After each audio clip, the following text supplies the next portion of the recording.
आज सामन्यामध्ये देखील पाहायला मिळणार का? कारण खूप महत्वाचं असतं ज्यावेळेला तुमच्या संघाचा आघाडीचा फलंदाज चांगल्या फॉर्म मध्ये असतो, एक चांगली खेळी त्याच्या बॅटमधून प्रिव्हियस मॅच मध्ये जर का आलेली असेल तर अपेक्षा या मोठ्या असतात. या अपेक्षांचं ओझं तो कशा पद्धतीनं आपल्या खांद्यांवरती घेणार. परंतु गोलंदाजी जर का विचार केला तर या ठिकाणी शुभमला आपण पुन्हा एकदा गोलंदाजी मार्क वरती पाहतोय. एकीकडे बुर्दुल संघ, दुसरीकडे जर का आपण पाहिलं तर संघ आपल्याला पाहायला मिळतोय तो अर्थातच भैरवनाथ विचुंबे हा संघ. आणि या दोनही संघादरम्यानचं हे बॅटल मैदानाच्या आतमध्ये जो जिंकणार तो या स्पर्धेमध्ये आपलं आव्हान कायम ठेवणार. जो या सामन्यामध्ये पराभूत होणार त्या संघाला मात्र यावर्षी या स्पर्धेमधून निरोप घ्यावा लागणार. एक महत्वाची लढत. नॉकआउट स्पर्धेमध्ये प्रत्येक सामना डू ऑर डायचा सामना असतो. खरो या मरोची परिस्थिती. आणि ज्यावेळेला प्रतिस्पर्धी संघ ताकदवान असेल त्यावेळेला हे आव्हान आणखीनच कडवट आपल्याला मैदानाच्या आतमध्ये पाहायला मिळतं. मागील सामन्यामध्ये कमालीची गोलंदाजी शुभमनं पहिल्या षटकात हाताळली. इथे सुरुवात कशा पद्धतीने करणार. पहिला चेंडू जिथे मागील इनिंग सोडली होती सूरजनं मात्र तिथूनच या डावाची सुरुवात केली आहे. पहिल्या फटक्यामध्ये तो आत्मविश्वास त्याच्या पाहायला मिळालाय. बॉडीचा वेट त्यानं बॅकफुटला ट्रान्सफर केला. झोन फेवरेट झोन अर्थातच मिड विकेट आणि बॅकवर्ड स्क्वेअर लेग रिजन मध्ये सर्वाधिक फटके सूरजच्या बॅटमधनं आपल्याला पाहायला मिळतात. पहिल्या चेंडूवरती सिंगल आली आहे. फटका जरूर मोठा खेळण्याचा माणूस होता परंतु टायमिंग प्रॉपर जुळवता आलं नाहीये आणि हेच शुभमला सिद्ध करावं लागेल. यावेळेला फुलर लेनचा चेंडू होता. बॉलर्स बॅक ड्राईव्ह मजबूर केलंय. शेवटच्या क्षणाला त्यानं शॉट चेक केला. स्टान्स जर का आपण पाहिलं तर दोनही पायांमधलं अंतर भरपूर होतं. कदाचित यॉर्क लेनचा हा चेंडू येणार हे त्यानं अगोदरच हेरलं होतं. एक चांगलं बॅटल मैदानाच्या आतमध्ये. यावेळेला टायमिंग नाहीये. बॅटीचा लिडिंग एज आणि डेंजर एंडकडे सूरज धावतोय. रिस्क आहे वहा रिवॉर्ड आहे. खरं तर सूरज जास्तीत जास्त स्ट्रायकिंग एंडवरती राहणं ही संघासाठी जमेची बाजू असणार आहे.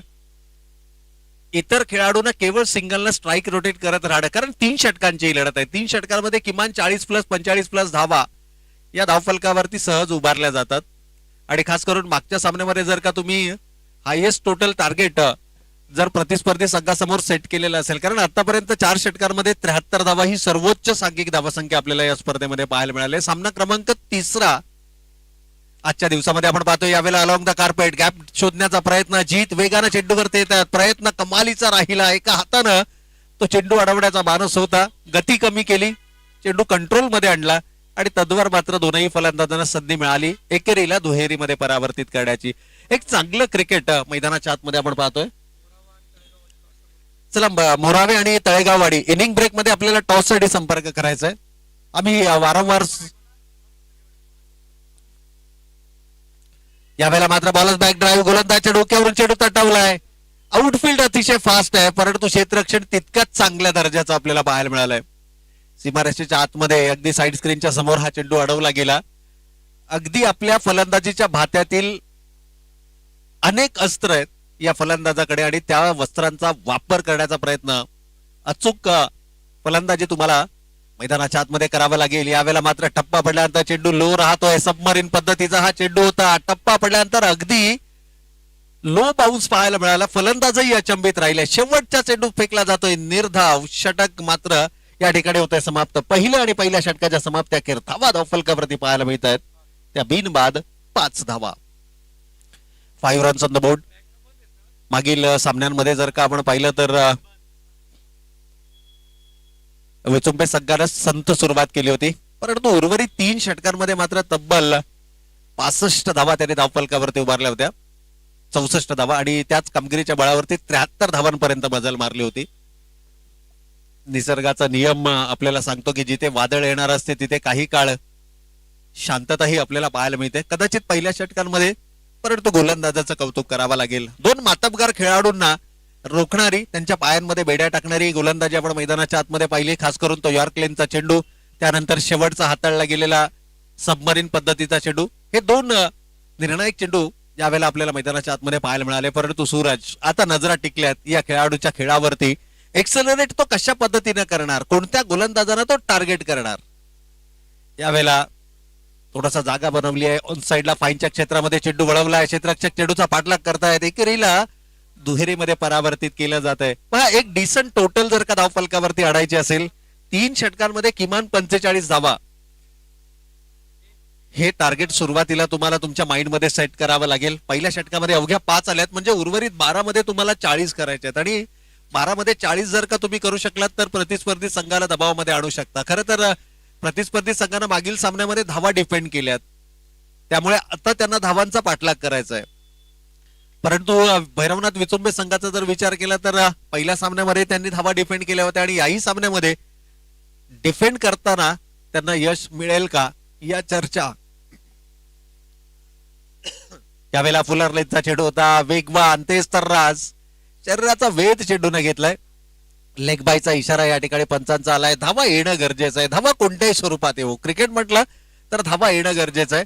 परंतु जर का सूरज पाटील सारखा खेळाडू मैदानावरती असेल, चांगल्या फॉर्म मध्ये तो फलंदाजी करत असेल, मागच्या सामन्यामध्ये अर्धशतकीय खेळी जर का त्याच्या बॅटमधून आल्या असेल तर मात्र अशा प्रकारची फलंदाजी त्याच्याकडनं अपेक्षित नाहीये. मोठ्या फटक्यांसाठी जाणला जाणारा, मोठ्या फटक्यांसाठी ओळखला जाणारा, मोठे फटके लगावण्याची क्षमता असणारा बॅटर ज्यावेळेला मैदानाच्या आतमध्ये असतो ना त्यावेळेला प्रेक्षकांच्या नजरा देखील मैदानाच्या दिशेनं नेहमीच खेळताना आपल्याला पाहायला मिळतात.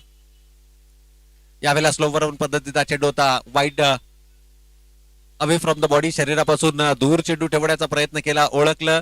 शरीराच्या दिशेने येणारे चेंडू हा स्ट्रॉंग झोन आहे. खास करून ऑन साइडला टार्गेट करणं ही त्याची बॅटिंग. पहिल्या इनिंग मध्ये 7 षटकारांची आतषबाजी त्याने केली होती. वैयक्तिक 14 चेंडू मध्ये अर्धशतकीय खेळ त्याच्या बॅटमधून आली होती. परंतु आता मात्र आतापर्यंत जर का पाहिलं तर थोडंसं शांत खेळ सूरजचा आपल्याला निश्चितच मैदानावर पाहायला मिळालाय. परंतु समोर बॅटर मोठ्या फटक्यांसाठी यावेळेला लॉफ्ट केलाय. उंची जास्त आहे, लांबी कमी. 3 क्षेत्ररक्षक चेंडू जज करताय आणि काय कमालीचा झेल टिपलाय. अप्रतिम अप्रतिम झेल. कॅच ऑफ द मॅच यावेळेला मात्र टिपलाय. केवळ शेवटच्या क्षणापर्यंत नजर त्या चेंडूवरती ठेवली आहे आणि कमालीचं एफर्ट्स मैदानाच्या आतमध्ये पाहायला मिळतं. हे डेडिकेशन आहे. क्रिकेटसाठी दिलं गेलेलं हे सर्वाधिक मोलाचं योगदान आहे. कारण क्रिकेट म्हटलं तर आपण नेहमी गोलंदाजी आणि फलंदाजी या 2 गोष्टींना सर्वाधिक प्राधान्य देतो. परंतु क्रिकेटमधला तिसरा सर्वाधिक महत्वाचा घटक म्हणजे क्षेत्ररक्षण, जो सामन्याचा निकाल बदलण्याची क्षमता ठेवतो. अगदी विश्वचषकाचा तो सूर्यकुमार यादवनं टिपलेला झेलही आपल्या डोळ्यासमोर उभा राहतो आणि जिथून भारतानं मात्र विश्वचषकाचं स्वप्न पूर्ण केलं होतं. खरं तर ह्या सगळ्या गोष्टी आहेत. क्रिकेट आहे. पावसाळी रबर बॉल क्रिकेट म्हटलं तर हाणामारीचं क्रिकेट म्हणून सर्वाधिक ओळखलं जातं. परंतु यावेळेला झेल टिपलाय. फलंदाज बॅटर या ठिकाणी बाद झालेत. नवीन फलंदाज इन ॲट नंबर 3 खरं तर स्वप्नील बाद झालेत आणि आशिष मेहरुलला आपण मैदानाच्या आतमध्ये पाहतोय. इन ॲट नंबर 3 तिसऱ्या क्रमांकावरती. मागच्या सामन्यामध्ये एक शीट अँकरची भूमिका त्यानं बजावली होती. सिंगलला स्ट्राईक रोटेट करत राहिला आणि जास्तीत जास्त त्यानं सूरजला स्ट्रायकिंग एंडवरती संधी दिली. परंतु आता परिस्थिती थोडीशी वेगळी आहे. सामना थोडासा वेगळा आहे. प्रतिस्पर्धी संघाची धार म्हणजे त्यांची गोलंदाजी आहे. आणखीन एक चांगला चेंडू आहे.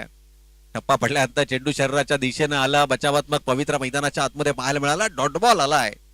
पण डॉट बॉल जितके जास्त तितकाच मानसिक दडपण हे तुमच्यावरती जरूर पाहायला मिळतं. मागील चेंडूवरती विकेट आला होता, त्यानंतर मात्र डॉट बॉल आलाय.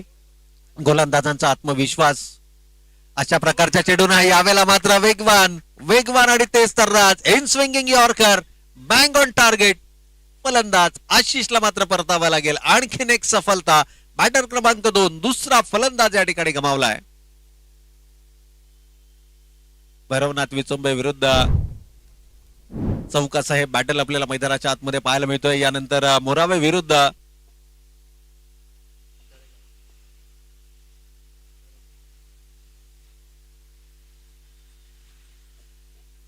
चला तळेगाववाडी हा संघ देखील आपल्याला या स्पर्धेमध्ये पाहायला मिळणार आहे.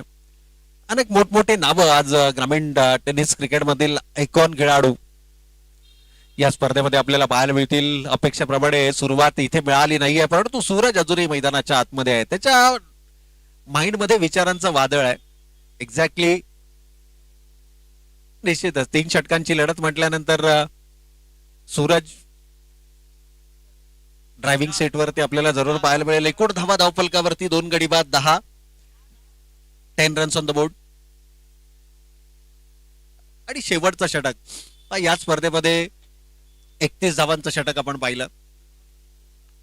आणि सूरज जर का मैदानावरती 6ही चेंडू उभा राहिला तर कमीत कमी एक सन्मानजनक धावसंख्येपर्यंत जर संघाला घेऊन जाऊ शकतो. ही ताकद आहे या फलंदाजाची.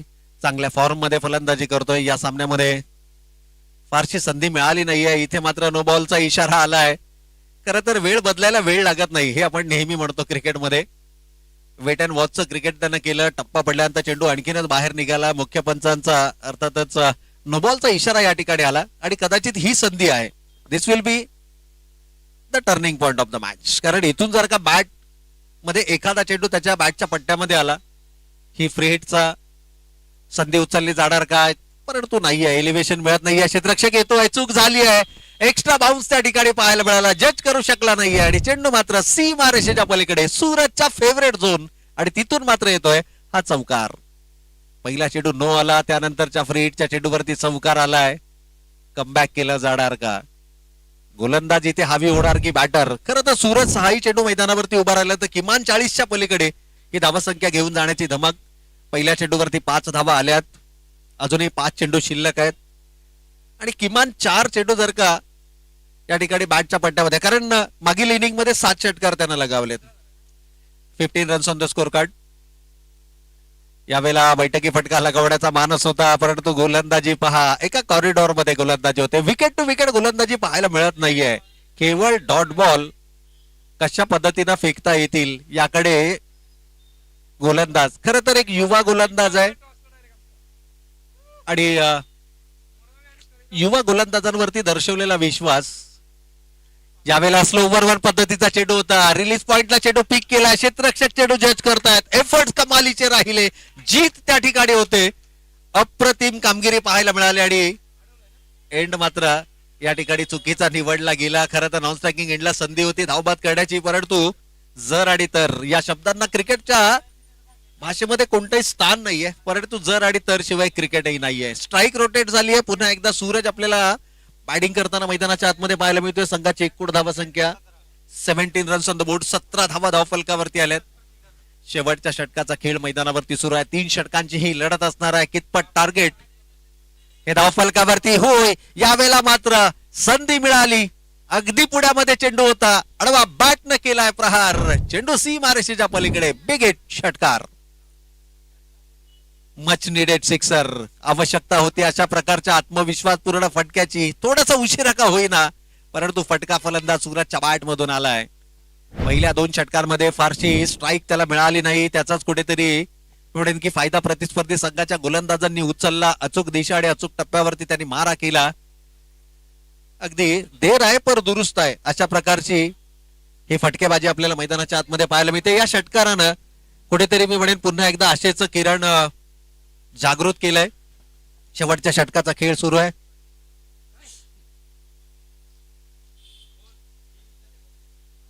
Twenty 23 runs on the board. 23 धावा धावफलकावरती आहेत. आणखीन एक शॉर्ट ऑफ लेनचा चेंडू आहे. याही चेंडूला मात्र केलाय पुल. सक्सेसफुल, पॉवरफुल आणि चेंडू आउट ऑफ द पार्क. 6 धावांसाठी. 2 बॅक टू बॅक सिक्सेस. 2 आक्रमक फटके मैदानाच्या आतमध्ये. जणू सन्मानजनक धावसंख्येकडे घेऊन जाणारी ही बॅटिंग मैदानाच्या आतमध्ये होते. एक फायटिंग टोटल जरी नसली तर एक सन्मानजनक धावसंख्या, एक डिसेंट टोटल मात्र जरूर धावफलकावरती पाहायला मिळते. 29 रन्स ऑन द बोर्ड. थोडंसं मानसिक दडपण. यावेळेला बॉलर्स बॅक ड्राईव्ह आहे. टायमिंग प्रॉपर नाही, परंतु दुसऱ्या धावेसाठीचा प्रयत्न निश्चितच होणार. डेंजर एंड कडे आहे बॅटर. एंड पुन्हा एकदा चुकीचा निवडला गेला. नो बॉलचा इशारा आलाय. Fortune favours the brave. नशिबाची साथही या ठिकाणी मिळते. 2 तब्बल नो बॉल या षटकामध्ये आले आहेत आणि सूरज 2ही नो बॉल वरती स्ट्रायकिंग एंडला आपल्याला पाहायला मिळतोय. फ्री हिट वरती स्ट्रायकिंग एंड वरती पाहायला मिळतोय. या चुका येणाऱ्या कालावधीमध्ये कदाचित महाग ठरू शकतात. क्रिकेटमध्ये चुका प्रत्येक संघ करतो, परंतु जो संघ सर्वाधिक चुका करतो हा नेहमीच पराभवाच्या छायेमध्ये पाहायला मिळतो. परंतु इथे सूरज सारख्या बॅटरला संधी देणं. फ्री हिटचा हा चेंडू. यावेळेला टायमिंग कमालीचा आहे. सूरजनं आपला क्लास या फटक्यामध्ये दाखवलाय. वादळी खेळी त्याच्या बॅट मधून पाहायला मिळते. शेवटच्या चेंडूला भिरकाम दिलाय सीमारेखा पार. या षटकारानं संघाची एकूण धावसंख्या धावफलकावर 38 धावा. थोड्याशा धावा जरूर शॉर्ट आल्या असल्या तरी देखील एक फायटिंग टोटल मात्र धावफलकावरती जरूर उभारली गेली आहे. आणि या धावांचा कशा पद्धतीने होणार पाठलाग, की या धावा केल्या जाणार डिफेंड, याचं धावतं वर्णन ऐकवण्यासाठी जाऊयात खेळाच्या उत्तरार्धामध्ये. तत्पूर्वी मात्र घेऊयात एक छोटासा ब्रेक.